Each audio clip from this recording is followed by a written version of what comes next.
श्री शिवाय नमस्तुभ्यम। हर हर महादेव। नमस्कार दोस्तों, आप सभी का स्वागत है आपके अपने चैनल हमारे संस्कार में। आज हम आपके लिए लेकर आए हैं सावन महात्म्य कथा अध्याय 2। सावन मास बहुत ही पावन और पवित्र माना जाता है क्योंकि यह भोलेनाथ को बहुत प्यारा है और वे इसमें किए गए पूजा पाठ से बहुत खुश होते हैं और अति शीघ्र प्रसन्न भी हो जाते हैं और अपने भक्तों पर अपने आशीर्वाद की बारिश करते रहते हैं। हमारे संस्कार चैनल की कथाओं की यह वह माला है जिसमें हम एक मोती तो डाल चुके हैं, अब दूसरा मोती पिरो रहे हैं, यानी कि आपके लिए कथा नंबर 2 लेकर आए हैं। और इसी के साथ साथ हम एक बार फिर से आपका बहुत बहुत स्वागत करते हैं। सबसे पहले हम हाथ जोड़कर अपना सिर झुकाकर श्री भगवान गणेश को प्रणाम करते हैं और शिव का ध्यान करते हुए भगवान शिव जो भोले हैं और बहुत ही सहजता से प्रसन्न हो जाते हैं और भक्तों की सारी मनोकामनाएं पूर्ण करते हैं। माँ पार्वती जो कि नारी की अटल शक्ति की प्रतीक हैं और जिनकी कृपा से भक्ति में स्थिरता आती है। आइए अब आपको सुनाते हैं सावन मास महात्म्य के दूसरे दिन की कथा। चलिए एक बार मेरे साथ प्यार से बोलिए, हर हर महादेव, बम बम भोले। भगवान शिव से देवी पार्वती बोली, हे महेश्वर, अगर प्रभास क्षेत्र सभी तीर्थों में श्रेष्ठ है तब तो अन्य बहुत से तीर्थों के विस्तार से भला मुझे क्या लेना है। प्रभास क्षेत्र का ही महात्म्य बतलाइए।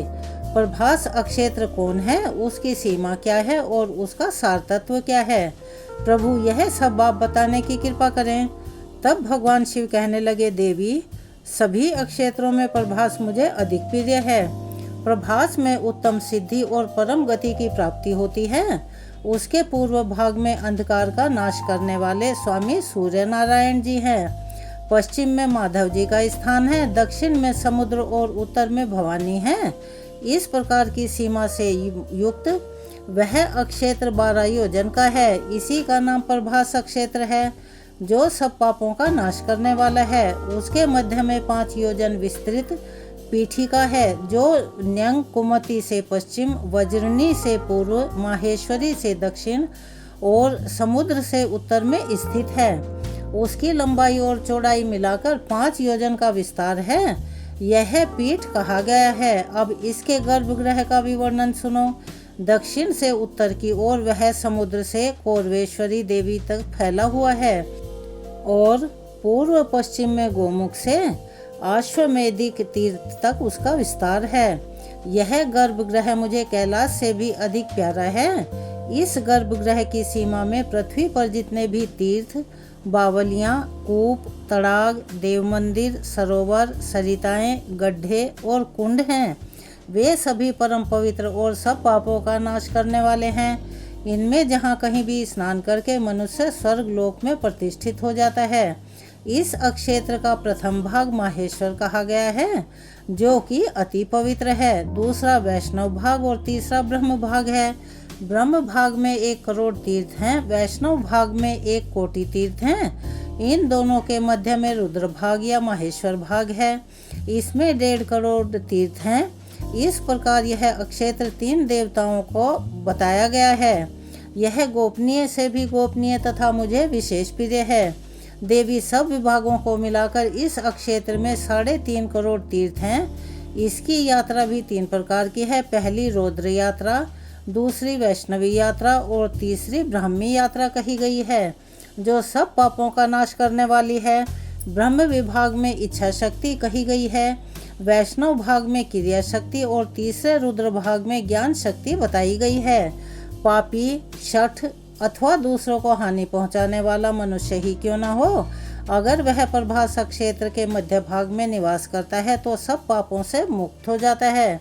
हिमवान गंधमादन कैलाश, निषद, परम प्रकाशमयी मेरुगिरी, मनोहर त्रिकूट महागिरी, मानसोत्तर रमणीय देवोद्यान, नंदन वन तथा स्वर्ग लोक के रमणीय तीर्थ और मंदिर, इन सब को छोड़कर प्रभास में ही मेरा मन लगता है।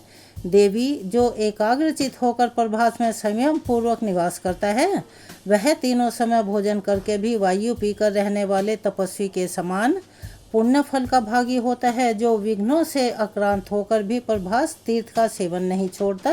वह जरा और मृत्यु को त्याग कर तथा जन्म के अशाश्वत चक्र से अर्थात जीवन मरण के चक्र से यानी के आवागमन से मुक्त हो जाता है। जो मनुष्य प्रभास क्षेत्र में निश्चय पूर्वक निवास करते हैं उनको एक ही जन्म में मोक्ष प्राप्त हो जाता है। जो उत्तम व्रत का पालन करने वाले ब्राह्मण प्रभास क्षेत्र में स्थित हैं, जो मृत्युंजय मंत्र के साथ शतरुद्रे का जाप करते हैं, उन्हें 6 महीने के भीतर ही ज्ञान प्राप्त हो जाता है। नाम का पर्याय बताने वाले विद्वान पुरुष शिव कहते हैं, वेद को शतरुद्र मंत्र शिव स्वरूप वेद का आत्मा है। जो प्रभास क्षेत्र में आकर इड्यम इत्यादि मंत्र से मेरा पूजन करते हैं वे निसंदेह मुक्त हो जाते हैं। जो मनुष्य वहाँ समंत्र और अमंत्र भाव से रहते हैं अर्थात मंत्र जपें या ना जपें, केवल वहाँ सदा निवास करते हैं, वे भी जिस गति को पाते हैं वह बड़े बड़े दान और यज्ञ को करने से भी नहीं मिल पाती। इस क्षेत्र में स्वयं भूलिंग के रूप में साक्षात हम महेश्वर ही निवास करते हैं। प्रभास में भगवान सोमनाथ के दक्षिण में करोड़ों रुद्र स्थित हैं। ब्रह्मांड में जितने भी तीर्थ हैं वे सभी वैशाख की चतुर्दशी को सोमनाथ के समीप आते हैं। प्रभास क्षेत्र में निवास करने वाले पुरुषों के लिए जो सद्गति बताई गई है वह ना तो कुरुक्षेत्र में है, ना हरिद्वार में और ना पुष्कर में है। देवादिदेव महादेव जी का यह गुप्त क्षेत्र 7 योजन तक फैला हुआ है। वहाँ ब्रह्मा और विष्णु आदि देवता तथा असंख्य योगी सनातन भगवान मुझ सदाशिव की ही उपासना किया करते हैं। देवी वे सभी मेरे भक्त हैं और मेरी ही उपासना में तत्पर रहते हैं। संयमशील सन्यासी 8 मास तक भ्रमण करते हैं और 4 मास तक एक जगह प्रभास तीर्थ में नियम ग्रहण करके उन्हें निवास करना चाहिए। एक मनुष्य सोमेश्वर शिव का पूजन करता है और दूसरा तप करता है, और उन दोनों में वही श्रेष्ठ है जो सोमनाथ की पूजा में तत्पर है यानी के लगा हुआ है। जो योग सांख्य 5 रात्र तथा अन्य शास्त्रों द्वारा जानने योग्य है वे ही शिव प्रभास क्षेत्र में स्थित हैं। सोमलिंग में ही यह संपूर्ण चराचर जगत स्थित है, इसीलिए उस लिंग में सदा महादेव जी का यत्न पूर्वक पूजन करना चाहिए। मनुष्य मानव बुद्धि के अनुसार जो कुछ भी अशुभ कर्म कर बैठता है वह श्री सोमनाथ जी के पूजन से विलीन हो जाता है यानी उसका शमन हो जाता है। वेदवादी पुरुष जिन्हें कालाग्नि रुद्र कहते हैं वे ही भैरव नाम से प्रभास तीर्थ में स्थित हैं। मैं ही भैरव रूप धारण करके सब पापों का नाश करता हूँ। अग्नि मिले इस मंत्र के द्वारा जिसके प्रभाव का वर्णन हुआ है वही मैं प्रभास क्षेत्र में अग्निमील नाम धारण करता हूँ। इसके सिवा सब देवताओं ने मेरा वहाँ नाम कालाग्नि रुद्र भी रखा हुआ है। मेरा एक नाम अग्निशान भी है। इस प्रकार 3 नाम बताए जाते हैं। प्रत्येक कल्प में जो मेरे नाम होते हैं उनकी गणना नहीं की जा सकती क्योंकि कल्प और ब्रह्मा असंख्य हैं। इस प्रकार यह सोमेश्वर देव का रहस्य परम गोपनीय है। देवी आपके प्रति स्नेह होने के कारण और आपकी भक्ति के कारण ही यह सब बातें मैंने तुमसे कही हैं।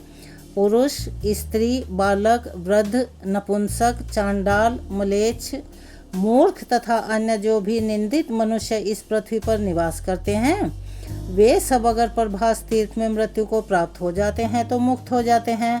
यहाँ मैंने दक्षिण भाग में विश्वनाथ की और उत्तर में दंडपाणी की स्थापना की है। वे दोनों इस क्षेत्र की रक्षा करते हैं। अनन्यान्य गणाध्यक्ष भी मेरी आज्ञा के अधीन होकर इस क्षेत्र की रक्षा किया करते हैं।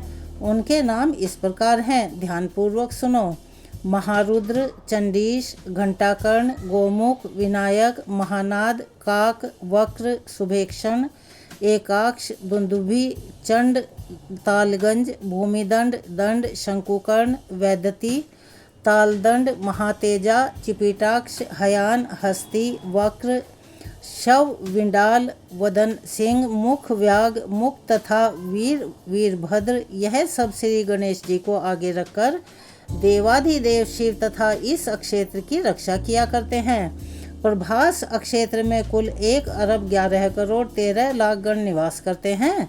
वे सभी प्रभास क्षेत्र की रक्षा में तैयार रहते हैं और लगे रहते हैं।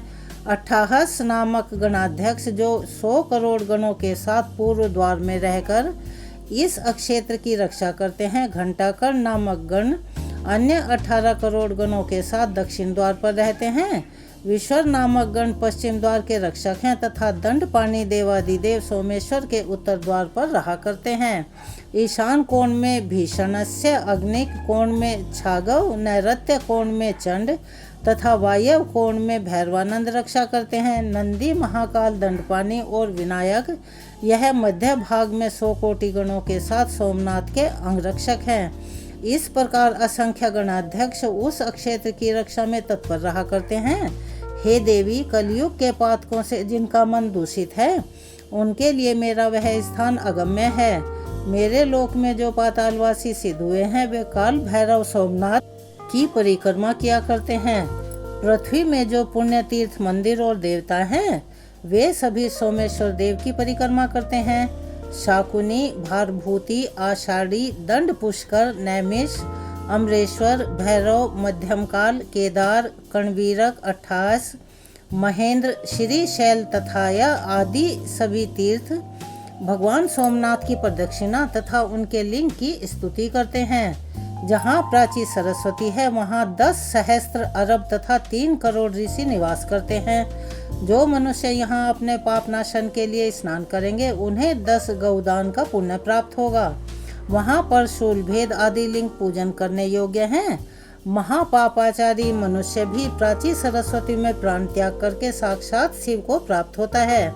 हे ब्राह्मणों, वहाँ दही और कंबल दान करने चाहिए। यह दान सभी पापों का नाश करने वाला तथा सार से भी सार पुण्य है। ब्राह्म स्थान में एक ब्राह्मण को भोजन कराने से कोटि गुना फल मिलता है। यह जानकर मैं वहाँ प्रसन्नता पूर्वक स्थित रहता हूँ।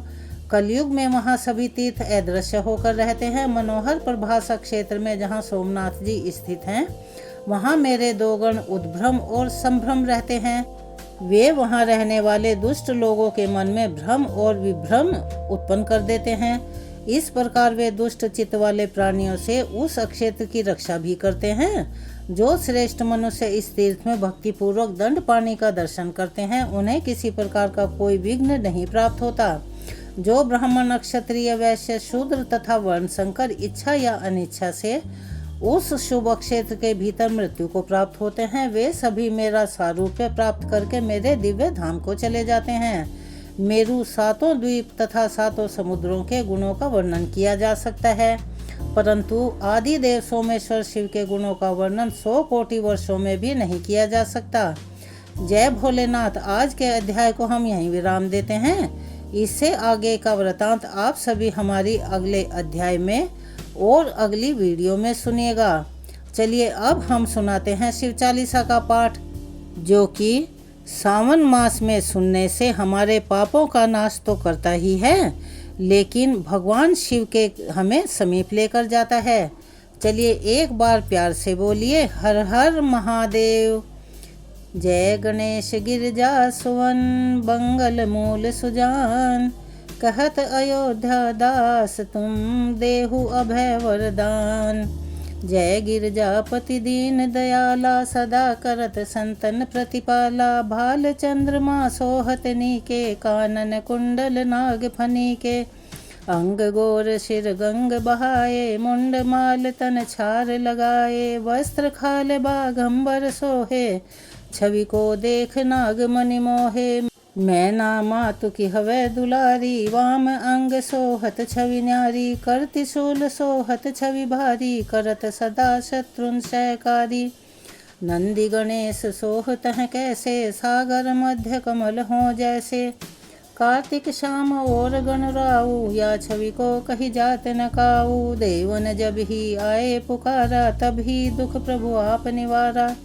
किया उपद्रव तारक भारी, देवन सब मिली तुम ही जुहारी। तुरत षडानन आप पठायो, लब निमेष मह मारी गिरायो। आप जलंधर असुर संहारा, सुयस तुम्हारे विदित संसारा। त्रिपुरासुर सन युद्ध मचाई, सभी कृपा कर लीन बचाई। किया तपहि भगीरथ भारी, पूरब प्रतिज्ञाता सुपुरारी। दानिन मह तुम समको नाही, सेवक स्तुति करत सदा ही। वेद नाम महिमा तब गाई, अकथ अनादि भेद नहीं पाई। प्रकटि उदधि मंथन में ज्वाला, जरत सुरासुर भय विहाला। की नहीं दया कर कई सहाई, नीलकंठ तब नाम कहाई। पूजन रामचंद्र जब कीना, जीत के लंक विभीषण दीना। सहस्त्र कमल में हो रहे धारी, कीन परीक्षा तब ही पुरारी। एक कमल प्रभु राखे जोई, कमल नयन पूजन चह सोई। कठिन भक्ति देखी प्रभु शंकर, भय प्रसन्न दिए इच्छित वर। जय जय जय अनंत अविनाशी, करत कृपा सबके घटवासी। दुष्ट सकल नित मोहि सतावे, भ्रमत रहे मोहि चैन न आवे। त्राहि त्राहि मैं नाथ पुकारो, यही अवसर मोहि आन उबारो। ले त्रिशूल शत्रुन को मारो, संकट से मोहि आन उबारो। मात पिता भ्राता सब कोई, संकट में पूछत नहीं कोई। स्वामी एक है आस तुम्हारी, आए हरऊ मम संकट भारी।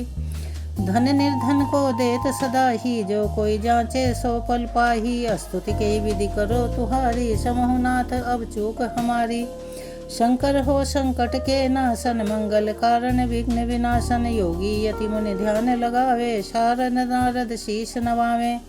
नमो नमो जय नमः शिवाय, सुर ब्रह्मादिक पार न पाए। जो यह पाठ करे मन लाई, तापर होत है शंभु सहाई। ऋणिया जो कोई हो अधिकारी, पाठ करे सो पावन हारी। पुत्रहीन इच्छा कर जोई, निश्चय शिव प्रसाद ते ही होई। पंडित त्रयोदशी को लावे, ध्यान पूर्वक होम करावे। त्रयोदशी व्रत करे हमेशा, ताके तन नहीं रहे कलेशा। धूप दीप नवैध चढ़ावे, शंकर सम्मुख पाठ सुनावे। जन्म जन्म के पाप नसावे, अंत धाम शिवपुर में पावे। कहत अयोध्या दास तुम्हारी, जानि सकल दुख हरहु हमारी। नित्य नेम कर प्रातः ही, पाठ करो 40। तुम मेरी मनोकामना, पूर्ण करो जगदीश। मगसर छठी हेमंत ऋतु, संवत 64 जान। स्तुति 40 शिव ही, पूर्ण कीन कल्याण। बोलिए शिव शंकर महादेव की जय। हर हर महादेव, बम बम भोले। शिव 40 यहाँ समाप्त होती है। अगर आप चैनल पर नए हैं तो प्लीज़ चैनल को सब्सक्राइब करें, वीडियो को लाइक करें, ज़्यादा से ज़्यादा शेयर करें, बेल आइकन को भी दबाना ना भूलें। अपना सहयोग और प्यार हमें ऐसे ही प्रदान करते रहें। कमेंट्स बॉक्स में श्री शिवाय नमस्तुभ्यम हर हर महादेव लिखना ना भूलें। धन्यवाद।